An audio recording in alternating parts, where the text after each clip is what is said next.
학교 다니는 학생들의 소원은 시험이 없는 것이 됩니다. 그런데 학생들로서 시험이 없을 수 있을까요? 만약 시험이 없다면 그 사람은 이미 학생이 아닙니다. 졸업생입니다. 학생에게는 늘 시험이 있습니다. 이것은 신앙인들에게도 마찬가지입니다. 하나님을 믿고 따르는 사람에게 시험이 없을 수 있을까요? 창세기 22장에 따르면 믿음의 조상 아브라함도 시험을 받았습니다. 하나님이 아브라함을 시험해 보시려고 그를 부르셨다. 아브라함아, 너의 아들, 네가 사랑하는 외아들 이삭을 데리고 모리아 땅으로 가라. 내가 일러주는 산에서 그를 번제물로 바쳐라. 그리고 오늘 읽은 본문에 따르면 예수님께서도 시험을 받으셨습니다. 이처럼 믿음으로 사는 사람에게는 시험이 있습니다. 그런데 중요한 것은 그 시험을 이기는 것입니다. 오늘 본문은 예수님께서 공생의 초기에 마귀에게 시험을 받은 이야기입니다. 먼저 몇 가지 질문을 통해서 오늘 본문 내용을 한번 살펴봅시다. 여러분, 예수님은 언제 시험을 받으셨습니까? 1절과 2절 말씀인데요.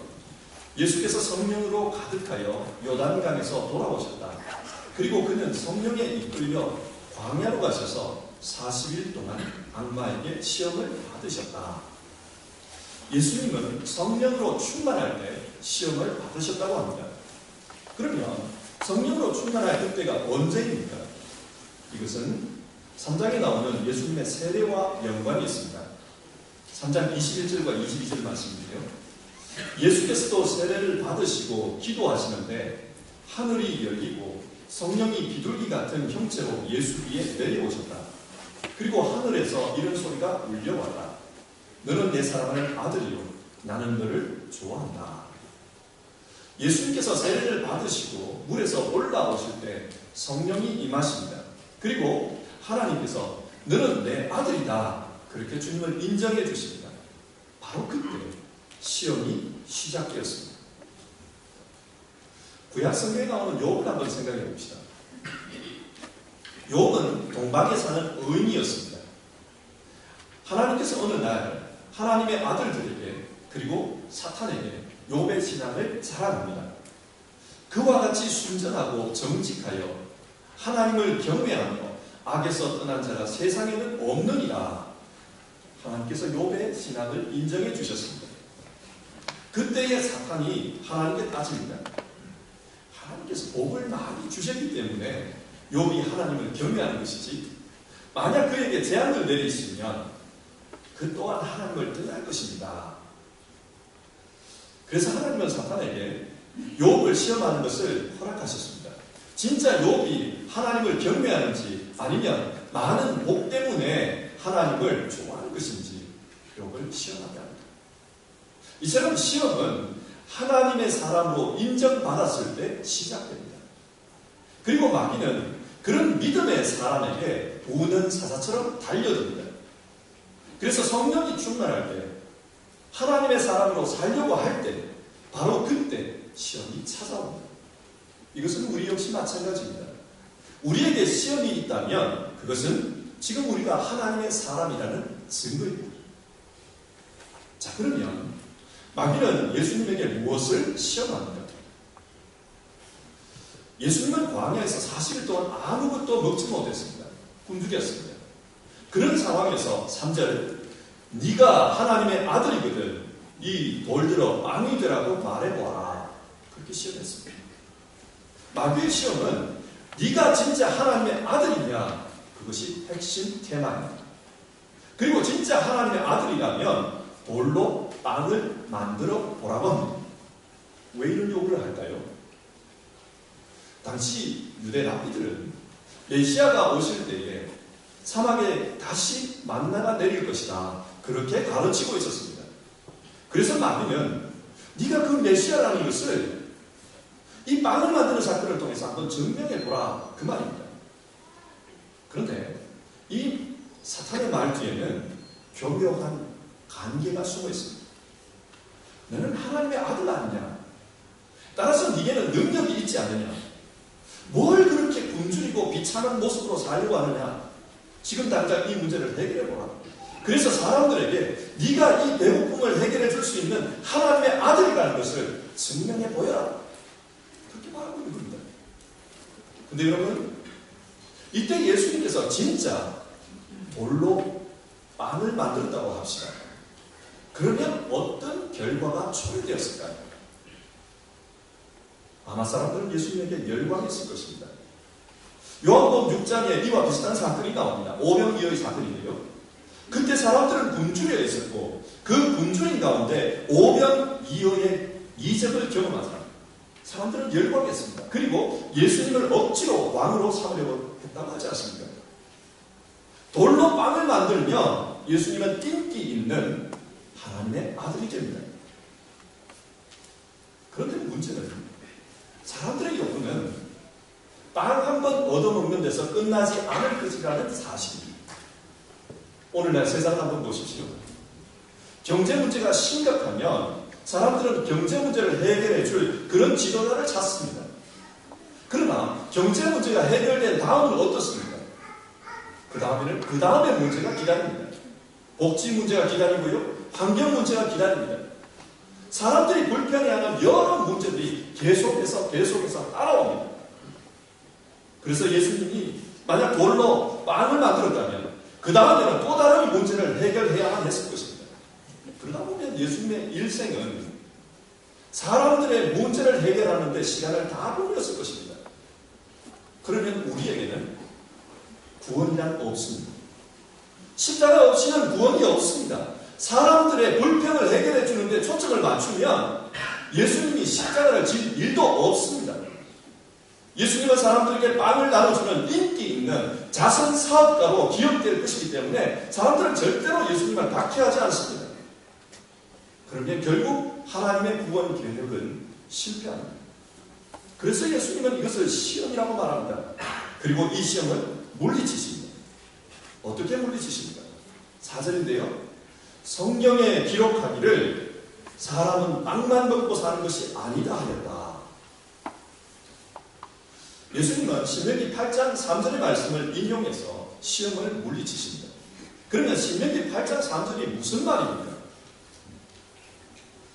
출애굽기 16장을 보면 출애굽한 지 한 달 반이 지났을 때 애굽에서 가지고 나온 양식이 다 떨어졌다고 합니다. 그리고 그때 마침 이스라엘 백성은 먹고 마실 것이 아무것도 없는 신광야에 도착했습니다. 먹을 것이 아무것도 없습니다. 양식은 다 떨어졌습니다. 그래서 모세를 원망합니다. 우리를 죽이려고 이 광야로 인도할 것인가? 무슨 의도로 이곳으로 인도할 것인가? 모세 역시 대책이 없었습니다. 그래서 하나님 앞에 엎드려 기도했습니다. 그때 하나님께서 하늘로부터 비와 같이 양식을 내려주겠다. 그렇게 약속합니다. 그것이 만나입니다. 그러면서 그 양식은 욕심을 부리지 말고 먹을 만큼만 거둬야 한다. 매일매일 내려줄 테니까 내일 양식을 염려하지 말고 탐욕을 부리지 말고 또 안식일에는 거둘 수 없을 것이다. 그런 말씀을 주시면서 만나를 약속하셨습니다. 하지만 이스라엘 백성들은 그 말씀을 믿지 않았습니다. 그래서 실제 만나가 내려오자 더 많은 것을 거두기 위해서 욕심을 냅니다. 안식일에도 만나를 거두기 위해 광야로 나갔습니다. 이들은 하나님의 약속을 믿지 않은 것입니다. 그래서 모세는 나중에 40년 광야 생활을 되돌아오며 신명기 8장 3절에서 이렇게 말을 합니다. 주님께서 당신들도 알지 못하고 당신들의 조상도 알지 못하는 만나를 먹이셨는데 이것은 사람이 먹는 것으로만 사는 것이 아니라 주님의 입에서 나오는 모든 말씀으로 산다는 것을 당신들에게 알려주시려는 것이었습니다. 무슨 말입니까? 하나님이 광야에서 만나를 통해 원하셨던 것은 하나님의 말씀을 믿으라. 하나님께서 너희를 구원하기 위해 출애굽시키는 것이지 굶어 죽이려고 출애굽시켰겠냐? 하나님께서 이 광야에서 너희를 굶기겠느냐? 하나님은 반드시 살리신다. 그걸 믿으라. 그리고 그 믿어 너희를 훈련한 것입니다. 그런데 이스라엘은 하나님을 믿는 데에 실패했습니다. 자, 이상의 말씀을 구조적으로 한번 해석해 보면 오늘 본문은 출애굽 당시의 이스라엘과 예수님을 비교하는 본문입니다. 이스라엘은 하나님의 아들입니다. 예수님도 하나님의 아들입니다. 그래서 그 시험 받는 장소가 광야와 똑같습니다. 그리고 시험 받는 기간 역시 40이라는 숫자를 동일합니다. 예수님은 40일을 굶주렸고 이스라엘은 40년을 광야에서 굶으며 만나를 먹었습니다. 그런데 이 시험 이후 결과가 달랐습니다. 이스라엘은 시험을 이기지 못했습니다. 그들은 생존의 문제에 집중했습니다.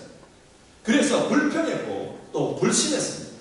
하나님은 그런 이스라엘에게 만나는 주셨지만, 그래서 배는 불렀지만 가나안 땅에는 들어갈 수 없게 하셨습니다. 여러분, 가나안 땅이 무엇을 상징합니까? 적어도 출애굽기 본문에서는 하나님이 약속하신 젖과 꿀이 흐르는 땅, 하나님 나라를 상징합니다. 왜 이들은 하나님의 아들 이스라엘로 부름을 받았는데 왜 하나님 나라에 들어갈 수가 없었습니까? 문제가 어디에 있습니까?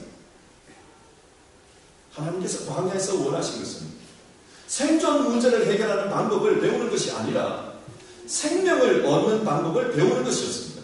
그래서 믿음을 가르치고자 하셨습니다.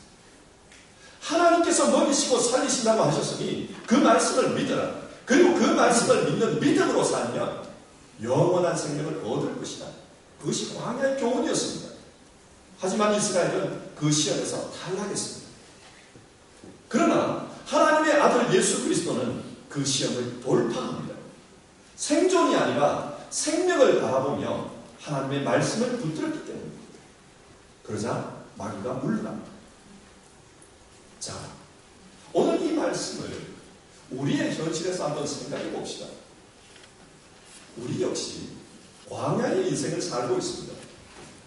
광야의 특징은 먹을 음식과 마실 물이 부족하다는 것입니다. 광야에는 드문드문 오아시스가 있을 뿐 사람들이 살만한 그런 환경이 아닙니다. 한낮에는 섭씨 50도까지 기온이 치솟고 밤에는 거의 영하 수준까지 떨어집니다. 그리고 비가 거의 오지 않습니다. 그러니 나무나 풀이 자라지 못합니다. 땅을 메고 씨를 뿌려도 열매를 얻기가 어렵습니다. 이런 상황에서 삶의 가장 큰 문제는 이 땅에서 어떻게 생존할까? 그것입니다. 생존이 제일 중요한 문제입니다. 광야는 생존을 위해 치열하게 싸워야 하는 것입니다. 지금 우리가 사는 세상은 어떻습니까? 생존 경쟁이 치열합니다. 사람은 많고 일자리는 한정되어 있습니다. 그리고 사업하시는 분들을 보십시오. 얼마나 치열합니까? 슐로스 슈트라스를 한번 걸어보면요. 동일 업종의 가게들이 얼마나 많은지 모릅니다. 똑같은 상품을 파는 가게들이 수두룩하니까 서로 경쟁할 수밖에 없습니다. 치열합니다. 얼마 전에 한국 교육방송에서 하는 다큐멘터리를 보았습니다. 그 다큐멘터리의 내용은 인구는 급증하는데 앞으로 식량 문제를 어떻게 해결할 것인가 그에 대한 내용이었습니다. 1804년 세계 인구는 약 10억이었다고 합니다. 그리고 1927년 세계 인구는 20억이 되었습니다. 그러니까 인구가 배로 증가하는데 123년이 걸렸습니다. 그리고 그 후 인구가 10억씩 늘어나는데 걸린 시간은 처음에는 33년, 그 다음에는 14년, 13년, 12년 계속해서 그 시간이 줄어들고 있습니다. 빠른 속도로 인구는 증가하고 있다는 말입니다. 2050년이 되면 세계 인구는 약 100억이 된다고 합니다. 그러면 당장에 생겨나는 문제가 식량 부족, 자원 부족, 에너지 부족이라고 합니다. 아마 이쯤 되면은 양식이나 물이 없어 전쟁이 일어날지 모른다고 했습니다. 그리고 힘 있는 사람들은 더 많은 것을 차지할 것이기 때문에 양극화가 극단화될 것이다. 그러면 가난한 사람들이 폭동을 일으켜서 가진 사람들의 것을 뺏으려고 할 것이다. 그렇게 예상했습니다. 이렇게 보면 지금 우리 인류는 생존과 관련하여 심각한 상황에 처해 있습니다. 마치 먹을 것을 구할 수 있는 오아시스는 별로 없는데 사람들은 너무 많아서 양식 문제로 치열하게 싸우는 그 이스라엘의 광야와 똑같은 것입니다. 상황이 이렇다 보니 사람들의 관심은 온통 생존 문제입니다. 앞으로 어떻게 살까? 어떤 직장에서 어떻게 살아갈까? 또 인구가 이렇게 많으니 이러면 나중에 렌트가 줄어들 텐데 그러면 노후 생활을 어떻게 할까? 사람들의 염려가 큽니다. 그리고 경쟁이 갈수록 더 치열해진다고 하는데 내 자녀들의 미래는 어떻게 준비시켜야 할까? 사람들은 생존과 관련해서 여러 가지 걱정을 하고 있습니다. 어쩌면 이것이 오늘 우리에게 주어진 시험입니다. 네가 하나님의 아들이라면 이 돌로 떡을 만들라. 너에게는 능력이 있지 않느냐? 공부도 많이 하지 않느냐? 그러니 그 능력으로 성공하고 돈 벌고 출세하라. 너에게 십자가는 어울리지 않는다. 교회 가봐라. 교회도 있는 사람이 인정을 받는다. 성공해야 하나님께 영광을 돌릴 수 있다.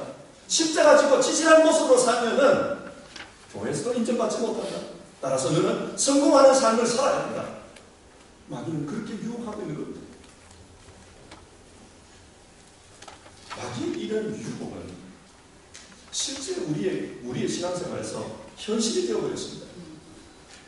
그래서 많은 사람들은 교회에 앉아있지만 성공을 위해서 늘 기도하고 성경을 읽으면서도 어떻게 하면 성공할 수 있을까? 그 비법에 목말라 있습니다. 그리고 눈길을 확 끄는 성공한 사람들이 나타나 간증을 하면 그들의 말 한마디 한마디에 열광합니다. 어떻게 하면 나도 저렇게 성공할 수 있을까? 그것이 관심이기 때문입니다. 그러나 사람들의 관심 속에 십자가는 없습니다. 여러분, 성공 자체가 죄는 아닙니다. 그러나 우리가 사는 이 세상이 광야라고 생각할 때 우리의 관심이 빵을 만드는 것에 집중되어 버리면 이것은 시험에 빠진 것입니다. 하나님이 원하시는 것은 이런 광야 같은 세상에서도 하나님의 아들로 살라는 것입니다. 예수님처럼 하나님의 말씀을 믿으며 하나님의 뜻을 이루기 위해 자기에게 주어진 길, 하나님의 자녀에게 주어진 길, 그 길을 가라. 그게 하나님이 원하시는 것입니다. 그러면 광야에서 사는 우리는 이런 유혹, 이런 시험을 이기기 위해서 어떻게 해야 합니까? 먼저 자기 자신이 누구인지, 또 이 땅에 존재하는 이유가 무엇인지를 분명하게 생각해야 합니다. 세상은 우리에게 우리가 누구인지를 말해주지 않습니다. 그러나 하나님은 우리에게 분명하게 말씀하십니다. 너는 내 아들이라. 오늘 내가 너를 낳았도다. 우리 모두는 하나님의 아들 그리고 딸입니다. 따라서 하나님의 아들, 딸답게 살라고 하십니다. 어떻게 사는 것이 하나님의 아들 그리고 딸답게 사는 것입니다. 오늘 성경은 생존을 위해서 사는 것이 아니라 영원한 생명을 목표로 해서 사는 것이라고 합니다. 다니엘서 1장을 보면 10대 중반의 청소년이었던 다니엘과 그의 친구들이 겪었던 시험 이야기가 나옵니다.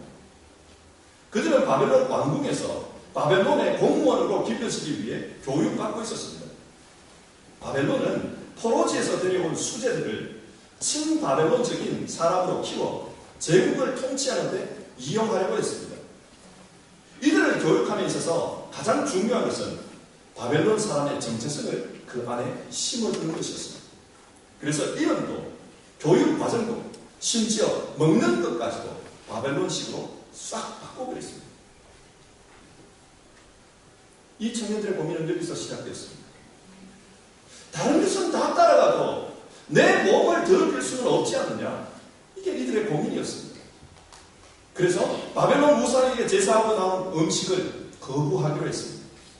자기 자신을 지키기 위해서 우상에게 드려진 음식을 거부하겠다. 상식적으로 생각하면 적응에 실패합니다. 그러면 이들은 경쟁에서 도태될 수밖에 없습니다.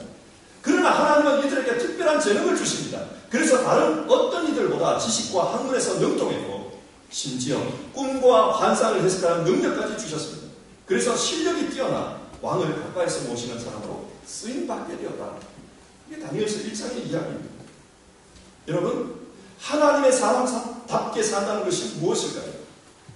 그것은 자신의 정체성을 기억하고 자기답게 살기 위해 몸부림치는 것입니다. 이들은 하나님의 말씀에 따라 부정한 음식을 먹지 않는 것을 그 몸부림이라고 생각했습니다. 로마서 12장의 말씀입니다. 여러분은 이 시대의 풍조를 본받지 말고 마음을 새롭게 함으로 변화를 받아서 하나님의 선하시고 기뻐하시고 완전하신 뜻이 무엇인지 분별하도록 하십시오. 이 시대를 본받는 게 목적이 아니라, 그래서 성공하는 게 목적이 아니라 하나님의 사람으로 살려고 하는 것, 그걸 목표로 하라는 것입니다. 이것이 생존이 아니라 영원한 생명을 위해 살아가는 사람들의 모습입니다. 하나님의 자녀로서 살려고 몸부림치는 것, 그것이 시험을 만났을 때 취해야 할 우리의 태도라고 성경 말씀합니다. 두 번째로 시험을 만날 때마다 우리는 우리의 삶의 우선순위를 분명하게 정리해 보아야 합니다. 예수님도 일용할 양식의 중요성을 잘 아셨습니다. 그래서 제자들에게 주기도문을 가르치면서 오늘날 우리에게 일용할 양식을 주십시오. 그렇게 기도하라고 하셨습니다. 뿐만 아니라 야고보서 2장을 보면은 이런 내용이 나옵니다. 어떤 형제나 자매가 헐벗고 그날 먹을 것조차 없는데 여러분 가운데서 누가 그들에게 말하기를 평안히 가서 몸을 따뜻하게 하고 배부르게 먹으십시오 하면서 만방하고 몸에 필요한 것들을 주지 않는다고 하면 무슨 소용이 있겠습니까? 이와 같이 믿음에 행함이 따르지 않으면 그 자체만으로는 죽은 것입니다. 무슨 말입니까? 이 땅의 양식이 안 중요하다는 게 아닙니다. 그래서 굶주린 사람에게 사랑을 베푼다는 것은 실제로 양식을 주라고 합니다. 생존을 위한 양식도 중요합니다. 그러나 문제는 우선순위입니다. 예수님은 자신의 생존을 위해서가 아니라 하나님이 주신 생명을 위해서 살기로 작정하셨습니다. 마가복음 8장의 말씀입니다. 사람이 온 세상을 얻고도 제 목숨을 잃으면 무슨 이득이 있겠느냐? 사람이 제 목숨을 되찾는 대가로 무엇을 내놓겠느냐? 예수님은 영원한 생명이 가장 중요하다고 했습니다. 그래서 그 생명을 얻기 위해서는 제 목숨마저도, 육신의 목숨마저도 버리라고 하십니다. 누구든지 제 목숨을 구하고자 하는 사람은 잃을 것이요, 누구든지 나와 복음을 위하여 제 목숨을 잃는 사람은 구할 것이다. 교회 다니는 사람 중에 영생의 길을 가는 것이 중요하다고 생각 안 하는 사람이 어디 있겠습니까? 그리고 주를 위해서 삶을 살아야 된다는 것을 모르는 사람이 어디 있겠습니까? 사람들은 다 압니다. 그런데 문제는 우선순위입니다. 중요하다는 것을 나도 안다. 그러나 돈 좀 벌어놓고, 중요하다는 것을 나도 안다. 그러나 아이 좀 키워놓고, 우선 지금 바쁜 것 좀 끝내놓고, 그 다음. 그렇게 생각하는 것이 문제입니다. 그런데 그러다 보면은 평생 영생의 길을 갈 수 없습니다. 삶의 우선순위가 분명해야 합니다. 그것이 시험을 만났을 때 우리가 생각해 봐야 할 점입니다. 말씀을 맺겠습니다. 시험 없는 인생은 없습니다. 모든 사람은 시험이 있습니다. 특별히 오늘 우리가 살펴본 것처럼 생존 경쟁의 시대에 이 생존의 문제와 관련해서 우리가 겪는 시험은 참으로 많습니다. 너무나도 중요한 문제입니다. 그러나 이 문제에 집중하다 보면, 이 문제에 몰입하다 보면 영생의 문제를 등한히 여기게 됩니다. 마귀는 우리에게 속삭입니다. 너가 가진 재능으로, 너가 가진 시간으로 돌로 빵을 만드는데 투자해라. 우리에게 그렇게 속삭입니다. 그러나 주님은 말씀합니다. 사람이 빵으로만 사는 것이 아니라 하나님을 믿는 그 믿음으로 살아야 한다. 그렇게 말씀합니다. 인생은 광야입니다. 하나님께서 광야로 보낼 때는 광야에서 죽으라고 보낸 것이 아닙니다. 광야 생활은 하나님께서 책임지십니다. 그 믿음을 가지고 살아라. 그게 영생의 길입니다. 우리 모두 생존 경쟁의 시대에 미래가 불확실하고 모든 것이 불안하게 느껴지는 이 시대에 생존과 관련해서 다가오는 이 시험을 이기는 사람이 되었으면 좋겠습니다. 바른 믿음은 생존이 아니라 영원한 생명을 위해 사는 것이기 때문에 그렇습니다. 우리 함께 찬송하겠습니다. 그리고 찬송에 같이 기도하는 시간을 갖겠습니다.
구약시대 하나님의 아들로 불렸던 그 이스라엘, 그리고 이 땅에 궁극적인 하나님의 아들로 오신 예수 그리스도, 두 분을 비교하고 있습니다. 이스라엘은 광야의 삶을 살면서 생존에 몰입했습니다. 먹고 살 것이 없는 그 광야에서 어떻게 하면 살아남을 수 있을까? 그 문제에 몰입했습니다. 그러다 보니 그의 신앙은 늘 불평이었고 불신이었고 의심이었고 염려였습니다. 그러나 예수님은 그렇게 말씀합니다. 사람이 빵으로만 사는 것이 아니다. 하나님을 믿고 믿음으로 살면 영생의 생명이 주어진다. 우리에게 그 말씀을 들려줍니다. 여러분, 우리는 우리는 신앙생활을 하면서 생존의 목을 메고 있나요? 아니면 영생, 생명의 목을 메고 있나요? 우리는 무엇을 목적으로 신앙하고 있나요? 오늘 우리가 함께 기도하기를 바랍니다. 주여, 내가 이 세상, 광야 같은 세상, 먹을 것이 없어 생존의 문제를 염려할 수밖에 없는 이 세상, 그러나 주를 믿으며 주께서 주시는 생명의 문제를 향해서 나아가기를 원합니다. 내 신앙이 생존이 아니라 생명을 지향하게 하옵소서. 우리 시간 같이 기도해 봅시다.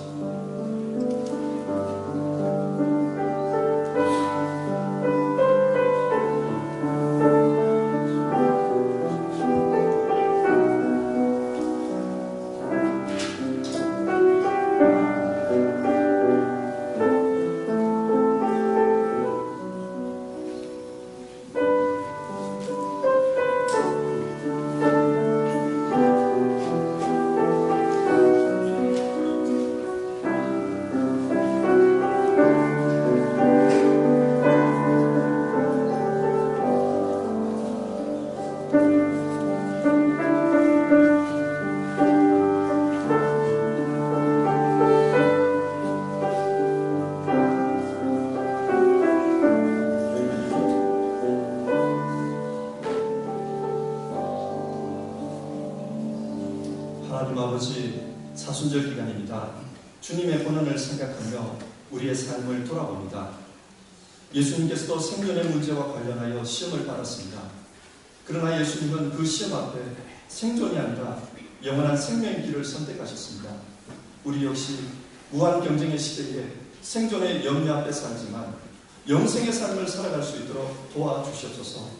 히브리서 2장 18절의 말씀처럼 그는 몸소 시험을 받아서 고난을 당하셨으므로 시험받는 사람들을 도울 수 있습니다. 그 말씀 내용처럼 주님께서 우리를 도와주시옵소서. 그래서 영생의 길을 갈 수 있도록 인도해 주시옵소서. 예수님의 이름으로 기도드립니다. 아멘. 우리 함께 사도신경으로